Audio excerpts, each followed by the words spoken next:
If white people want to see an improvement for people of colour, they need to understand that racism is not learned, it's inherited, and either consciously or unconsciously passed down through privilege. The uncomfortable truth is that the white race is the most violent and oppressive force of nature on earth. The uncomfortable truth is that the white race is the most violent and oppressive force of nature on earth. The white race is the most violent and oppressive force of nature on earth. The most violent and oppressive force of nature on earth.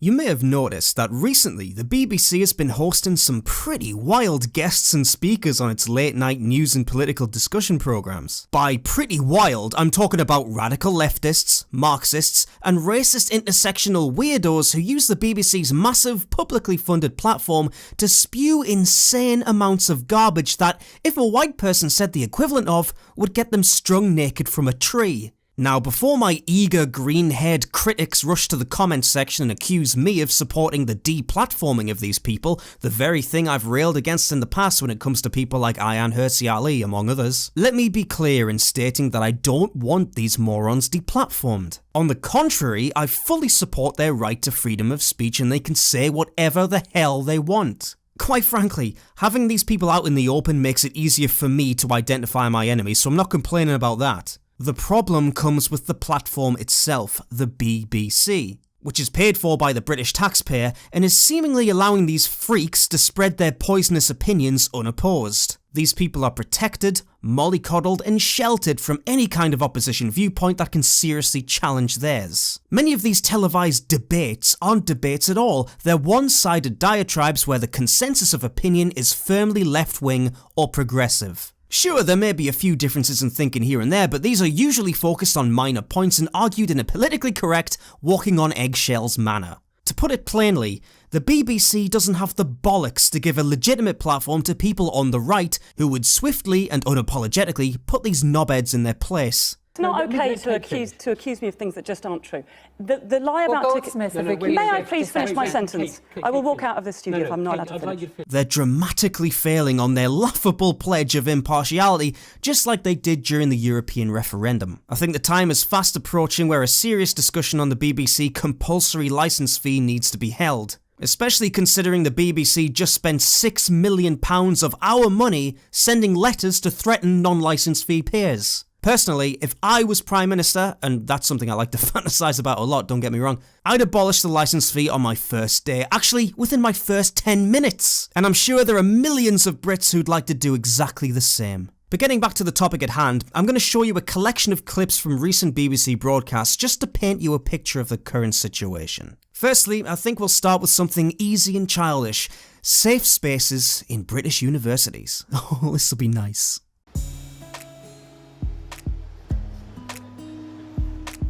I'm Kat and I use she or they pronouns. I think it's hard to explain what a microaggression is. That's because microaggressions don't exist. That's why it's difficult to define them. Anyway, let's go on. Terms like no platforming, safe spaces, microaggressions and preferred pronouns are increasingly the norm. I'm Clara and I use she, her pronouns. Well, wait a minute, hang on. Clara, is that your name, Clara? Yeah, I'm not going to call you she or her. I'm just going to tell you right now, if I met you on the street, no way. No way, pal. Not a chance. New terms are one thing, but those that use them are accused by critics of an assault on free speech. The latest spat involves the former Labour politician Linda Bellos, a lesbian activist and feminist. She was no-platformed recently by the Beard Society, the gender and feminism group at Peterhouse College, Cambridge. Her invitation to speak was revoked when she told them she would be questioning some trans politics. They wrote to say that they would uninvite me. And what was the reason given? That it would offend or upset some members. Boy, forgive me, I don't want to be rude, but as a black woman growing up in Britain from 1950, when I was one of 30,000, being a bit upset was the least of my problems. Look at what's going on here. Now, I'm sorry, but this former Labour politician, this feminist lesbian, that's sitting in this boat with the presenter. I mean, this is what happens when the left eats itself, which it always ends up doing. This lesbian feminist is probably as far left as you can imagine, but even she is being criticised and banned from speaking by these university lunatics. These university transsexual morons. These fruitcakes. But even though this is still happening, this lesbian feminist, to try and explain her position, she can't help but use identity politics herself. She says, as a black woman who grew up in Britain, blah, blah, blah, blah. They can't help it. They're fighting stupid intersectional politics with other stupid intersectional politics. These days, though, Linda Bellos, like most famously Germaine Greer, is labelled a TERF, a trans-exclusionary radical feminist. That's a shame, you know, TERF, a trans-exclusionary radical feminist. It should have been TURD, a trans-exclusionary radical dyke. That would have worked better. Anyway, that's just my small criticism. The issue around trans rights is at the forefront of a broader debate concerning minority rights and free speech. These students are members of Oxford University's LGBTQ+ society. A person's identity and who they are is never up for debate, like ever. It's never up for debate, like ever. Well, I don't know what you choose to identify yourself as, love, but you may identify yourself as a woman or a man or whatever. I choose to identify you as a hippopotamus. So it is up for debate, isn't it? My eyes don't lie. Campus politics don't just focus on trans rights. Oxford's also hosted Roads Must Fall, the campaign to decolonise education, and others are picking up the baton. In big picture terms, that means demanding action on what minority students like these at London's UCL see as their university's colonial past. But it also means not putting up with so-called microaggressions. Any act of casual racism, especially casual racism, that contributes into the othering of black people as a whole. So things such as your hair looks different, or can I touch it? Yeah, that's racism now, is it? Yeah. Casual racism. Your hair looks different. Wow, how bigoted. That person's probably a bloody Nazi. Your hair looks different today. Racist! Can I touch it? You know what? If you don't want someone to touch your hair, just tell them no. No, you can't touch it, thank you very much, and go on with your bloody day. Everything is racist, don't you understand? Literally everything that you say to a black person, or anyone who isn't white for that matter, can be perceived as racist. So just don't speak to them at all. That'll solve everything. University is about learning new ideas, free thinking, exploring, and it's becoming, some people say, university is becoming more about how students feel. And people say that that's not what university should be about. I would have to completely disagree with them. The reason is though people, because I pay 9.25k a year. I've paid not only for my education, but an experience, a social setting that is comfortable for myself, not only for the one beside me, but everyone. It should be inclusive. I mean, the sense of entitlement here is off the charts. I've paid money to attend university, therefore it should cater to me exactly how I want. You're not the only one who attends that university, by the way. Thousands of other students have paid the exact same amount as you to go to that university. So what you're really going to do is deprive them of an experience of learning, of free thinking, of challenging ideas just because you don't like it and your idiot friends here. Like I said, the entitlement, oh my word. But yes, that's just a little film to set up this in-studio debate that the BBC broadcast directly after this. So this woman or man, or God knows how you define him, is Paris Lees. Now, she is a transsexual, and she's all for the trans rights thing. That's what occupies her entire professional career. Where would you draw the line? I mean, you would certainly allow people who disagree with you on trans issues, right, to come in. You recognise that people who disagree with you are allowed to come and speak, or should be allowed to come and speak. Well, yeah, I mean, it depends what they disagree on. You know, if we're having a conversation about how to keep, you know, litter down or how to keep the trains running on time, but if your opinion is just, you know, trans women are rapists, or, you know, trans women are perverts, or you're not who you say you are, or, you know, gay people are a threat to children, I mean, that's not really an opinion, is it? It's just abuse. So for me, I draw the line at hate speech. And Germaine Greer, for instance, has a very long history of implying that trans women are sexual predators, which I think is really inflammatory. It's hate speech. Now, she says she would draw the line at hate speech. Now, we get into this debate all the time. What is hate speech? What constitutes as hate speech? Who defines what hate speech is? Who moves the goalposts? Because they seem to be pretty broad to me right now. Well, Paris has some interesting views on free speech in general. This is a quote from an article she wrote for Vice. What was The Guardian thinking when it published a piece arguing that there must be free speech even for Milo Yiannopoulos? The message was clear. Free speech is absolute. No matter if you harass vulnerable transgender students or racial minorities, free speech means free speech. And I would agree it does. Free speech does mean free speech. I say, fuck that. Free speech means you can say whatever you want and the state can't stop you.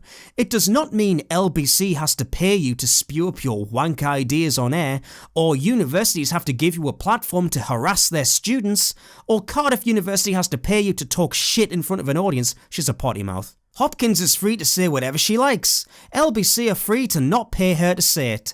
Everyone else is free to say they think she and these people are arseholes and should be sacked. That's called free speech, baby. Now, this is quite a convoluted message, isn't it? Because on one hand she says, free speech means you can say whatever you want and the state can't stop you, but yet here she is on the BBC talking about hate speech. And we've seen time and time again in this country that people aren't free to say whatever they think. Because people flag what people say down as hate speech, and the police go pay them a visit. Some people even get arrested. So I'm sorry, Paris, I've got to push you on this. Does free speech mean that you can say whatever you want and the state can't stop you? Because there's been plenty of examples of people who do just that, and the state does stop them. Now, I just want to stop it on this frame for a second, because I want you to see the panel that this show has. So you have Paris Lees, the transsexual.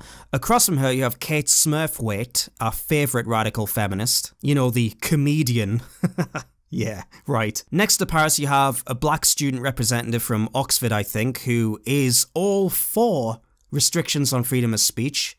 And then over here at the corner, you have a white guy who is meek, doesn't assert himself, and has different opinions to these people, but will not make them heard, really. He'll capitulate to everyone else. But we'll focus on the other three for now. Where you would draw the line, or whether you recognise. I think we have to take an absolute holistic approach, because I think, as you were rightly saying, students have a lot going on in their lives, and some students, we don't know what they have suffered, we do not know. And I think why we have trigger warnings, why we talk about safe spaces, is to make it easier to have these discussions, so people don't feel that they have to be silent, so people don't feel like they have to keep everything inside out of fear of ridicule, out of fear of being dismissed. So I think it's up to us to draw the line where we think it's necessary. There is no objectively fixed line, but it's true. Sorry, this guy's from Cambridge, not Oxford, but same thing, whatever. So he just said that the line is drawn wherever the students feel it should be drawn, or depending on the situation. Well, what kind of policy is that? It's hardly consistent, is it? He says he's worried about people being dismissed and people not having their opinions heard. Well, that's exactly what you're doing to people you're deplatforming because of this moving line that people can decide to draw wherever the hell they want. Kate, you're a comedian. Yes. Well, she says she is. Let's not go too far here, Evan. Tell us about your your disinvitation to perform at Goldsmiths College, because this was an This is a few years ago, but I was asked to perform at Goldsmiths College, which I had done every year up until that point. It was pretty routine for me. None of the subjects which they were suggesting they might be upset about were mentioned in my show. I wasn't going to talk about any of these issues. It's like Paris was saying, if we're going to talk about picking up litter, then let's just ask what their opinions are about that. This is amazing. Feminist, left as you can be, Kate Smurfwaite, got deplatformed from a university. The question I have is, was it because of your political opinions or because of your terrible comedy? But the point stands, the left eat themselves, don't they? And you can see Paris at the other side of this table just eyeballing Kate. These two don't get on. Catfight, everyone. Well, Kate, I can't help but listen to this, but feel it's a little bit like pot calling the kettle black. I mean, didn't you put your name to a campaign to have comedians that make rape jokes banned from comedy gigs in 2012? So, if you're all for this sort of thing, apart from when it's for you. And I think that actually, if you got a big enough group of people together who wanted to come and see you speak at Goldsmiths, you could probably go and speak there tomorrow. Because Germaine Greer had a really big load of people who wanted to come and see her. There was a campaign against her, and her talk went ahead. But let me talk about the rape jokes thing. Well, OK, first of all, that's a really nasty lie. OK, let me finish my sentence, please, Paris. I'm sorry, it's not OK to accuse me of things that just aren't true. The lie about Goldsmiths. May I please finish my sentence? I will walk out of this studio if I'm not allowed to finish. So we got a feminist comedian fighting with a transsexual here, and things are getting heated. Kids lose their mind. Imagine people watching this at home, just thinking, what the hell's going on? Why are we talking about this? What is important about this? Why is the BBC giving so much airtime to these people? And Kate there getting flustered. I will walk out of this studio if I am not allowed to speak. Get over yourself. We're broadcasting internal fighting from the left on stupid things here. Anyway, I just wanted to show this because this is the level of debate, and I use that word loosely, that the BBC are having on these late night shows now. You've basically got 3 leftists and 1 guy who nobody's going to pay attention to. There's no one on that panel that's actively saying, all of this is garbage, you're all stupid.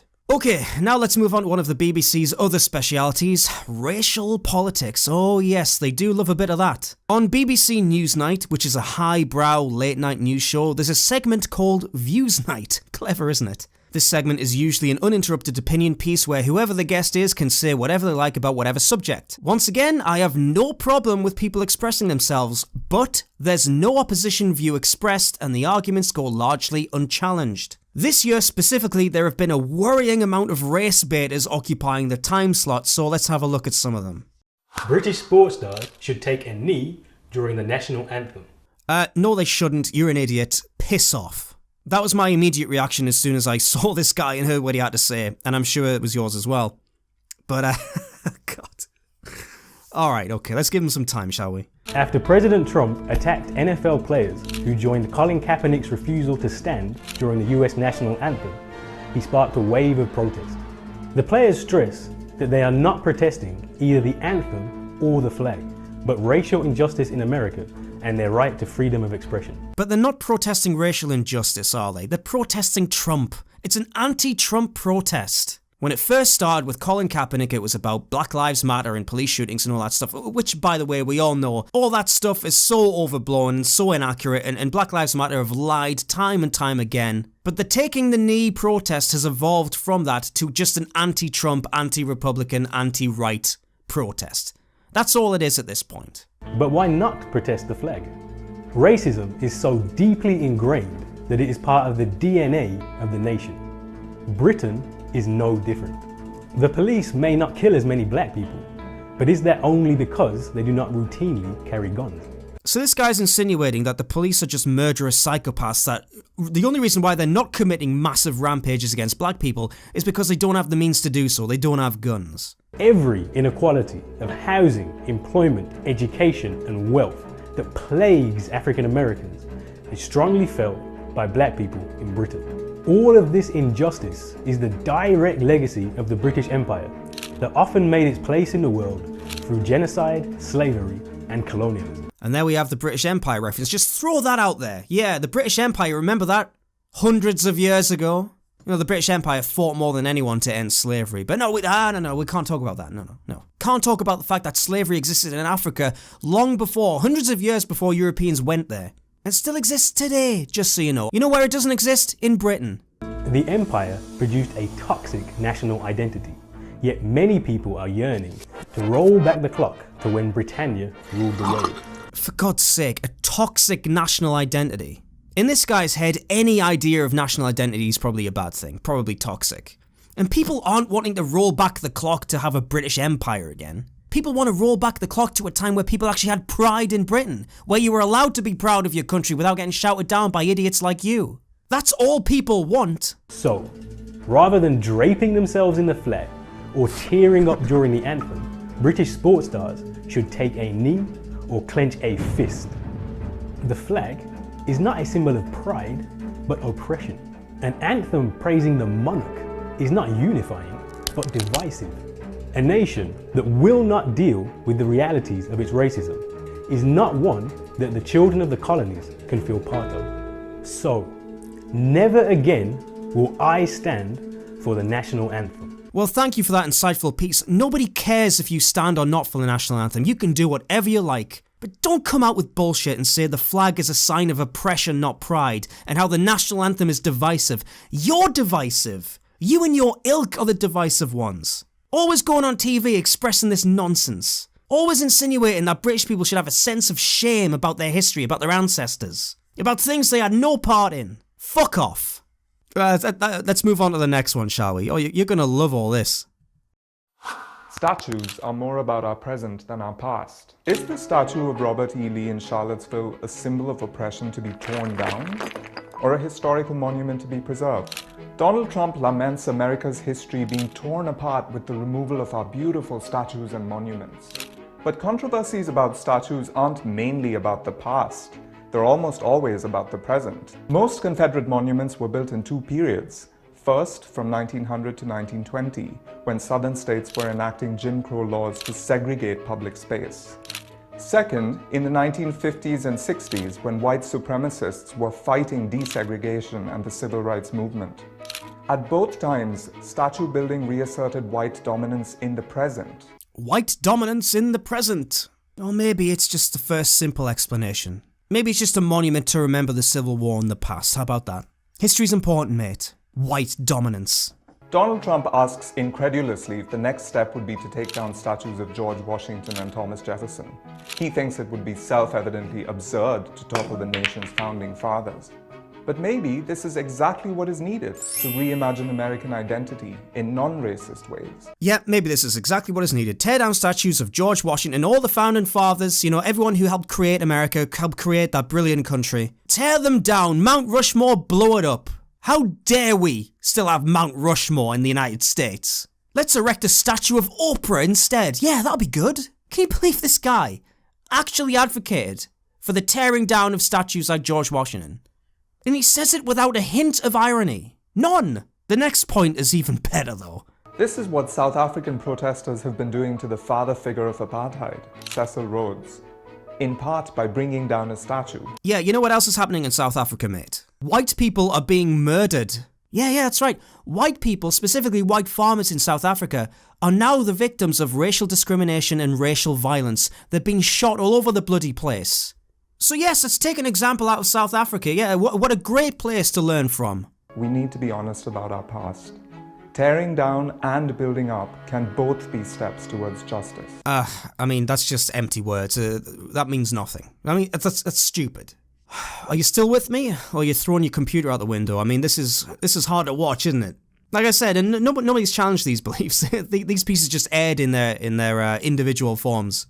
Britain is in denial about race. Oh, here we go again. Come on, here we go again. Britain is in denial about race. Please educate me, Rennie. A black boy is 3 times as likely to be excluded from school than the rest of his classmates. Job hunters with white-sounding names are called to interview far more often than those with African or Asian-sounding names. And black people receive harsher criminal sentences for the possession of drugs, even though they use drugs at a much lower rate than their white counterparts. Education, employment, and the criminal justice system. These stats look like the worst of the United States' problem with racism. But they aren't about the US. They're about the UK. They aren't about the US or about the UK. Why is there this constant need by these sorts of people over here to constantly refer to the United States? They make it sound like it's some hellhole. Like it's the most unequal place on earth, like it's a hive of white supremacy. And of course they probably do think this because they're idiots, but come on! It's statistically proven that black and ethnic people commit way more crimes based on population numbers. Black people commit a disproportionate amount of crime compared to how many black people actually live in this country. It's much the same in the United States. I just want to bring up some articles here to counteract what she's saying, because she's making it sound like black people just have a terrible time overall. Black people are the worst demographic, the most hated demographic in this country. Everyone's just dogpiling on them. According to YouGov, the most derided ethnic group in Britain is young white men. Young white men! YouGov data from 48 separate surveys reveals that young white men are seen as the worst ethnic, gender or age group on 5 negative traits and second worst on 5 positive traits. This is what other people think about white people in this country. The most derided ethnic group.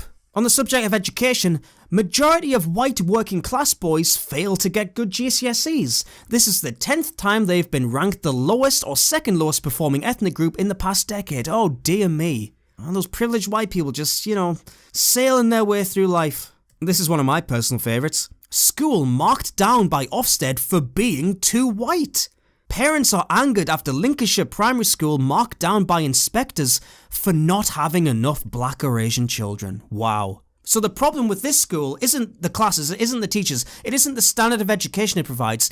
It's because it has too many white people in it. Too many white kids. That's a problem in modern Britain. Sadiq Khan, our beloved Mayor of London, said there are too many white men on the Transport for London, the organisation that organises transport around the city. Too many white men.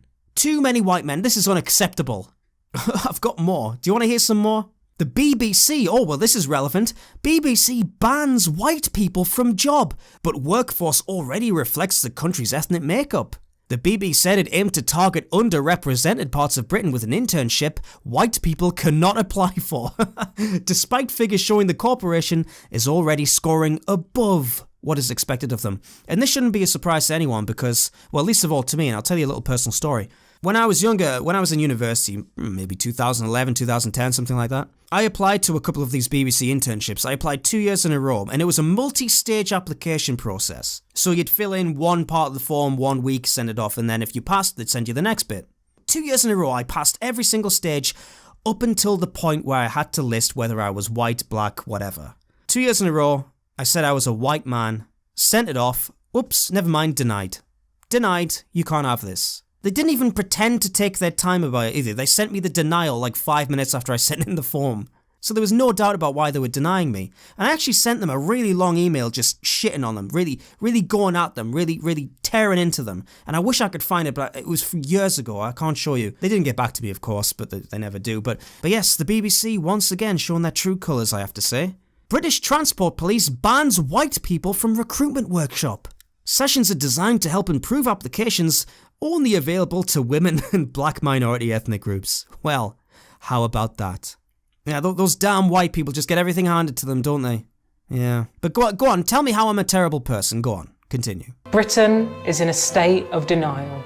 We pretend that we are colourblind, but the stats prove we are anything but. Well, you're right, actually, because the things I've just shown you prove that we're not colourblind because there's an active bias against white people. Continue. We cheer on the legacy of empire, with no real examination for what it meant for white dominance across the globe. There's another empire reference. How many times are they going to reference the British Empire and say white dominance? How many times are we going to hear that phrase?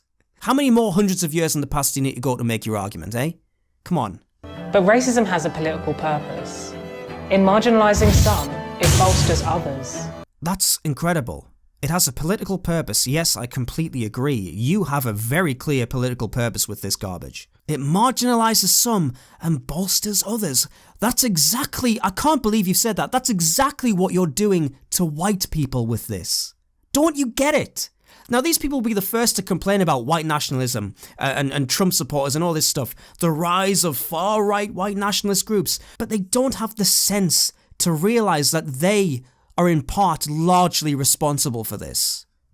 They're so blind to this. So until white people come to terms with Britain's racist legacy, we won't move forward. White people need to speak out about institutional racism. Institutional racism doesn't exist. Well, except against white people, of course. I've just showed you several examples of discrimination, racial discrimination against white people. You show me a law. This is what Ben Shapiro always says. You show me a law that clearly discriminates against black people or ethnic people. Until then, your claims of institutional racism are nothing. A country's willingness to challenge racism is an indication of its progress. Insisting that you haven't got a racist bone in your body is not enough to address injustice. It's your actions, not your beliefs, that prove your commitment to change. Yeah, so insisting you're not a racist doesn't matter anymore because in her eyes you're guilty until proven innocent. Brilliant. Fantastic. White people need to change. White people need to do this. White people need to do that. This person would never say Muslims need to stop terrorism. Muslims need to stop jihadis emerging from their neighbourhoods and blowing people up on tube trains. She would never say that. One rule for us, another rule for everyone else. Fearmongers are more dangerous than terrorists. Since 2000, terrorists have killed fewer than 100 people in the UK. During the same period, obesity-related diseases killed about 500,000 Brits. So why do we fear terrorists more than we fear fried bacon? Now already, now already, I can't, I literally can't even, guys. I literally can't even. Oh, God. Anyway, we're through with them. We're through with the Views nights. I hope you're getting a picture of what the BBC's been broadcasting lately. But now we get on to the main event. Oh yes, Monroe Bergdorf. This monstrosity is a transsexual model, DJ, yeah, okay, and activist who campaigns against everything these sort of people campaign against, of course. Racism, transphobia, homophobia, Islamophobia, arachnophobia, you know the drill by now. He/she, or she, whatever you want to call him, has recently been caught up in some racism controversy after making some choice comments about white people. Surprise, surprise. L'Oreal sacks its first transgender model after she blasted all white people are racist in shocking Facebook rant. She reportedly wrote, "Honestly, I don't have the energy to talk about the racial violence of white people anymore. Yes, all white people. Because most of y'all don't even recognise or refuse to acknowledge that your existence, privilege and success as a race is built on the backs, blood and death of people of colour. Your entire existence is drenched in racism, from microaggression to terrorism. You guys built the blueprint for this shit. Come see me when you realise that racism isn't learned, it's inherited and consciously or unconsciously passed down through privilege. Once white people begin to admit that their race is the most violent and oppressive force of nature on earth, then we can talk. Until then, stay acting shocked about how the world continues to stay fucked at the hands of your ancestors and your heads that remain buried in the sand with hands all over your ears." The post was later deleted. Well, wow. Yeah, so this woman was fired for these comments. But she wasn't on her ass for long, because former L'Oreal model Monroe Bergdorf, sacked for saying all white people are racist, is the new face of La Masca. La Masca? I don't know how to say that. Quite frankly, I don't care about pronouncing their name correctly. But the British firm announced Monroe Bergdorf is fronting its new campaign saying the model embodies diversity and individuality. Wow. Wow. In a statement, the rival beauty brand said, "Monroe embodies diversity and individuality. She is not scared to be truly herself." But Monroe doesn't just stop there. She speaks out about the issues that affect not just her, but the rest of our generation, seeking to improve the society we live in. Wow, imagine getting fired for blatant racism, only to then immediately land on your feet in another job. I can't think of any white people this has happened to, can you?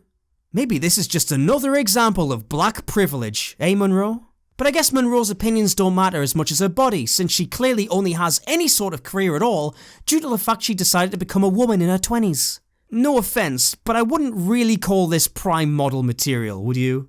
And yes, that was an ad hominem attack, I admit, but she did call me and every other white person a racist, so now we're equal. What kind of country is modern Britain? No doubt it's a country that likes to think of itself as inclusive, but that depends where you're standing. Monroe, modern Britain is the most tolerant nation on the face of the bloody planet. I'm sorry, but it is.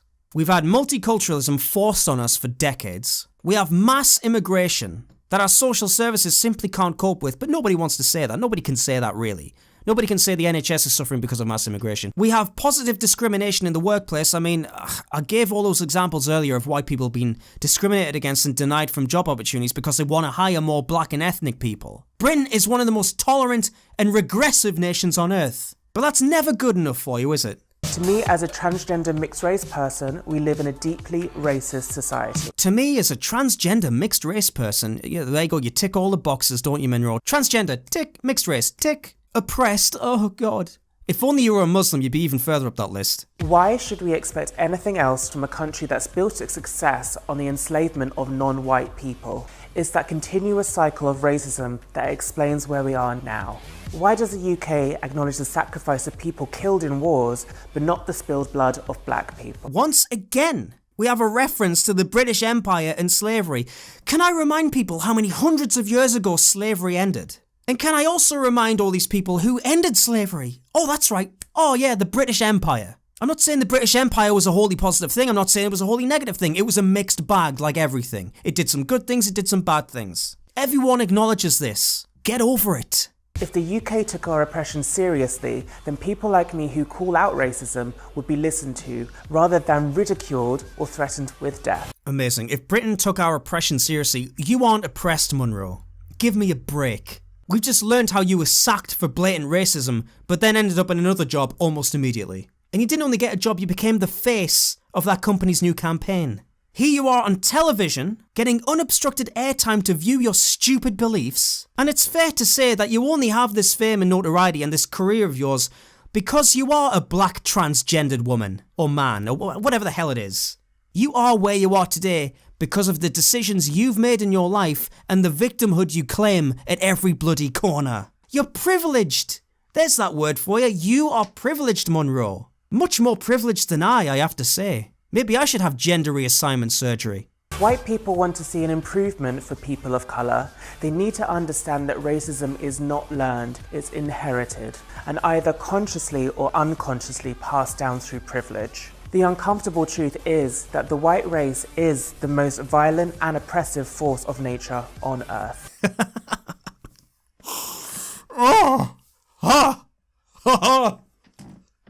What can we do about this? Oh my god. It's horrifying. It's horrifying. Making this video is horrifying because not only do I have to look at this thing, whatever it is, this android, this alien, but my ears are bleeding. My brain is melting. I feel like I'm in the Twilight Zone. What is going on over here? Oh dear me. Shall we just get through this? Let's get through this, shall we? My worry is that whatever governments do to tinker with institutional racism, it is so ingrained in the fabric of British society that it is too late to do anything about it. So Britain's going to be a racist society forever. I mean, it's not a racist society now. Let's just get that out of the way. It's not. It's not racist. But it's her belief that it's going to remain a hugely bigoted racist society forever. Because it's just ingrained in us. It's just ingrained. We're irredeemable. Well, I kind of agree with her in some aspect because this situation isn't going to get better. I don't think it will. But it's not because of white people or because Britain's a racist country. It's because of people like her. People like this, they make all their money. It's their bread and butter to go on TV and complain about racism when there is none. I'm sure this person and other people have experienced individual cases of racism. I'm not denying that. But institutional racism doesn't exist. And people are getting very, very tired of hearing this over and over and over again. And from the World Cinema in Herne Hill to... And can I just say before I let this play, Andrew Neil, look at his face. He's not happy. He's wondering what's going on here as well. He doesn't look pleased about this. He looks suitably fed up, but we'll get on back to Andrew a little bit later. Let's see how these two cooks on the couch react. Do you agree? Is Britain a deeply racist society? I hadn't thought so. I don't think I've thought about things as deeply and carefully as Monroe has, perhaps, but I didn't think it was deeply institutionally racist. I thought the point that you made in the film, which absolutely does echo, is the historic point that if you take the United States, it's built on the suppression of the African American, the Native American, and many immigrant classes, and our society built a lot of its wealth on slavery. But whereas when I go to the United States, I feel that has left the most tremendous legacy, which is highly relevant today, I somehow don't get the same feeling in this country about the relevance. I mean, your appreciation of the relevance will be different from mine. Of course, because it's my lived experience and you would never have experienced racism yourself. Oh my God. Oh yes, it's my lived experience and you would have never experienced racism. And then Michael Portillo, that's his name behind. Exactly, yes, exactly. What a pathetic, grovelling bitch you are, Michael. Look at the state of you. Our racism is insidious and we don't talk about it. And we're not confronted with it in, police shooting down people in the street. We don't have that explicitness that America has. It's very behind closed doors and we're very British about our racism. So that's probably why you haven't felt it. But you noticed in the figures as well that, that one of the groups that was very disadvantaged in this... Sorry, I'm falling into the language. One of the groups that performed very poorly. Oh, my word. Did you see that? Let me play that bit again. One of the groups that was very disadvantaged in this... Sorry, I'm falling into the language. One of the groups that performed very poorly. Sorry, I'm falling into the language. This man, Michael Portillo, is walking on eggshells. He is so desperate to not offend her or offend black people or anyone else. Oh, I'm sorry.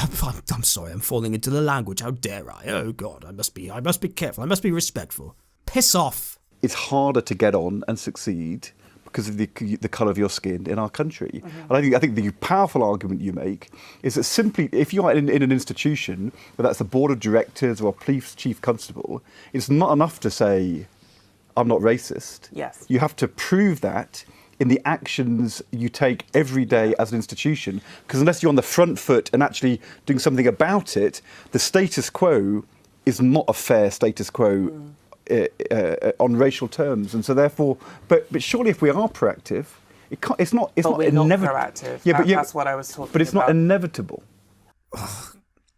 Ed Balls, clearly showing why that's his name. He has no balls whatsoever. He's a cuck of the highest order. Former Labour Party MP, comes as no surprise. The guy just completely capitulated to all this lies, nonsense, and just complete misinformation. In his own words, it's not enough to say that you're not racist, you've got to prove it. Prove your innocence. Guilty until proven innocence, according to Mr. Ed Balls.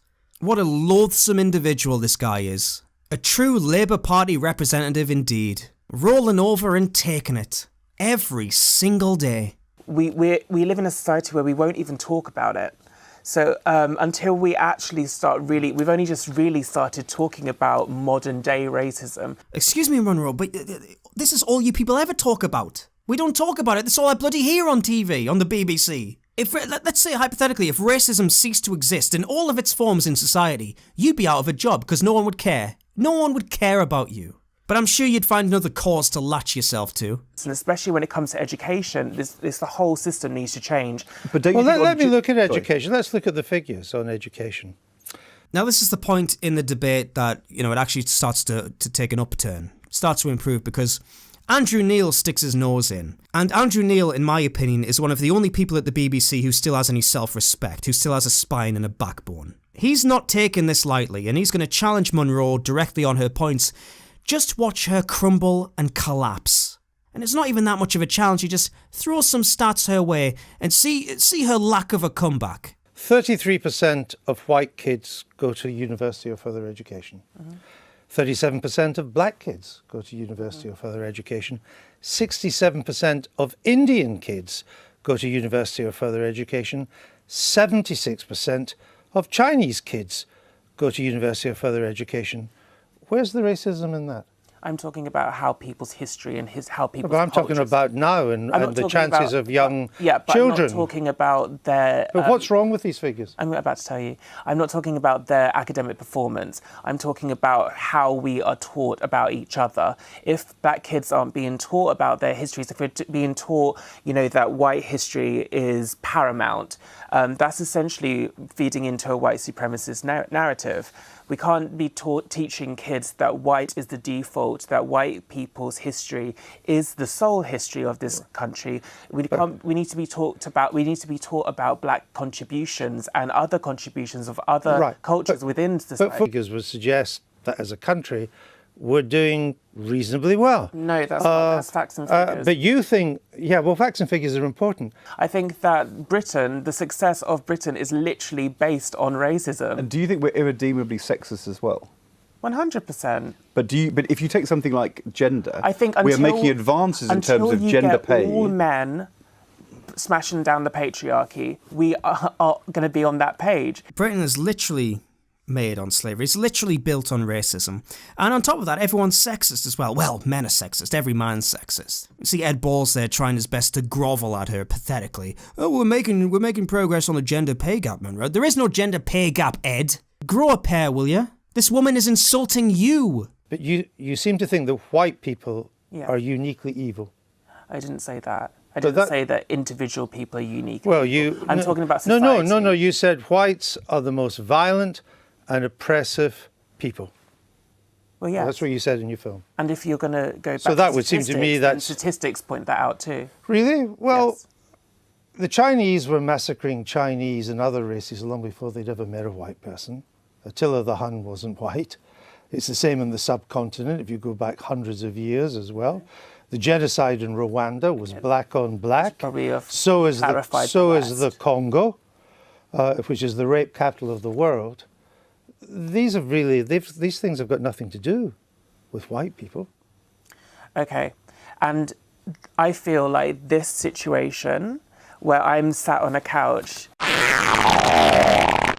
Trying to justify my feelings towards racism and trying to justify why we're in this situation with the findings of the government. Facts and figures of people going to university is not reflective of the mental health of people of colour. Well, there you go. She was completely caught out there by Andrew Neil. It literally stopped her in her tracks. She didn't know what to say, so she came back around and responded, well, we're not being taught about histories and mental health, something about mental health. I mean, it's so easily these people's narrative breaks down under just a tiny bit of scrutiny. And hats off to Andrew Neil, but the BBC doesn't do this nearly enough with these people. Andrew Neil's an exception, a rare exception. Believe me, he's not representative of the entire BBC on this front, not at all. Now, this little interaction set Munro off on Twitter. She went on a huge tirade.